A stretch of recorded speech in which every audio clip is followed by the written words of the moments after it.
एल्विश पर हमले के बाद एक बार फिर गैंगस्टर हिमांशु भाऊ सुर्खियों में आ गया है। एक के बाद एक हिमांशु भाऊ के गैंग ने कई वारदातों को अंजाम दिया है। क्राइम की दुनिया के इस भाऊ की पूरी क्राइम कुंडली आइए आपको दिखाते हैं।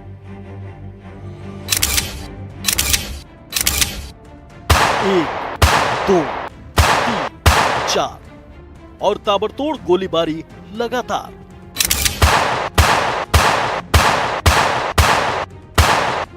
ये तस्वीरें बता रही हैं कि हिमांशु भाऊ के एक फरमान पर कैसे बड़े बड़े सेलिब्रिटी और रईस लोगों पर जानलेवा हमले हो जाते हैं। पर ऐसा नहीं है कि यह हमला पहली बार हुआ है। इससे पहले भी हिमांशु भाऊ के गैंग ने कई बड़ी वारदातों को अंजाम दिया है। 17 साल की उम्र से ही क्राइम की दुनिया में नाम कमाने निकला हिमांशु भाऊ का नाम आज देश के टॉप 5 गैंगस्टर्स में शामिल है। हिमांशु भाऊ के काले कारनामों की लिस्ट काफी लंबी है। भाऊ पर 50 से ज्यादा केस दर्ज हैं। जरा समझिए कि कौन है हिमांशु भाऊ। भाऊ को छोटा डॉन के नाम से भी जाना जाता है।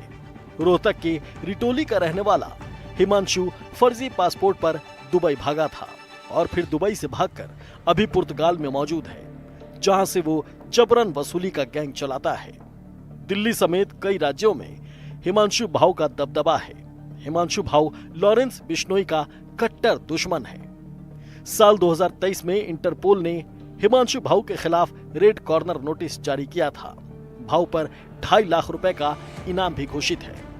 लॉरेंस बिश्नोई का जानी दुश्मन माने जाने वाले हिमांशु भाऊ के दबदबे को इस बात से भी समझ सकते हैं कि महज उसकी उम्र 22 साल है और देश की टॉप सुरक्षा एजेंसियां उसकी तलाश में हैं। हिमांशु कितना खतरनाक गैंगस्टर है, इसका अंदाजा इस बात से लगाया जा सकता है कि उसने महज 4 साल के भीतर दिल्ली सहित एनसीआर में कई बड़ी वारदातों को अंजाम देकर अंडरवर्ल्ड की दुनिया में तेजी से अपने कदम बढ़ाए हैं। हिमांशु के बारे में कहा जाता है कि जब किसी शहर के अंदर ताबड़तोड़ फायरिंग की कोई वारदात होती है तो सबसे पहले पुलिस का शक उसी के गैंग पर जाता है। हिमांशु भाऊ के नाम की ये दहशत इसलिए भी है क्योंकि उसकी क्राइम कुंडली बहुत बड़ी है। 2020 में 17 साल की उम्र में पहली हत्या की, सुधार गृह से भागकर गैंग बनाया। 2022 में 24 दिन में 3 मर्डर किए। नीरज पवाना नवीन बाली से हाथ मिलाया। 2024 में शराब कारोबारी का मर्डर किया। मई 2024 में कार शोरूम पर हमला किया। हिमांशु भाऊ ने नवीन बाली, नीरज पवाना, कौशल चौधरी और बाम्बिहा जैसे गैंग से गठजोड़ करके लॉरेंस को चुनौती दी थी।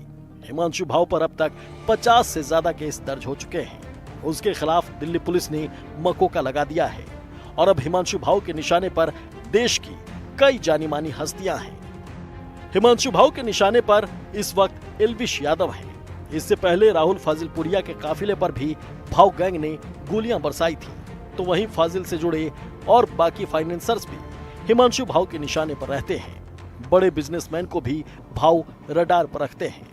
उसका एक खास तरीका है कि जहां पर वो फायरिंग करवाता है वहां पर कम से कम 20 राउंड, 25 राउंड, 30 राउंड, 50 राउंड इतनी ज्यादा फायरिंग करवाता है जिससे कि कारोबारियों में उसके नाम की दहशत फैल जाए। दिल्ली में उसने बड़े जो पश्चिमी दिल्ली के बड़े कार शोरूम हैं वहां पर फायरिंग करवाई।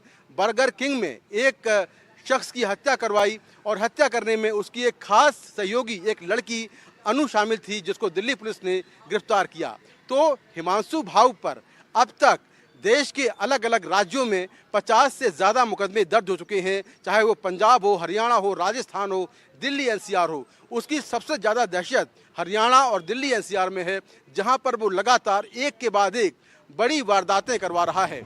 हिमांशु भाऊ की ये क्राइम कुंडली इतनी ही नहीं है, पर भाऊ का नाम आज देश के 5 बड़े गैंगस्टर्स में शामिल हो चुका है। ऐसे में एल्विश यादव पर हमले के बाद जो धमकी भाऊ ने दी है उससे एल्विश यादव की चिंता बढ़ना तय है। Bureau report, NDTV India.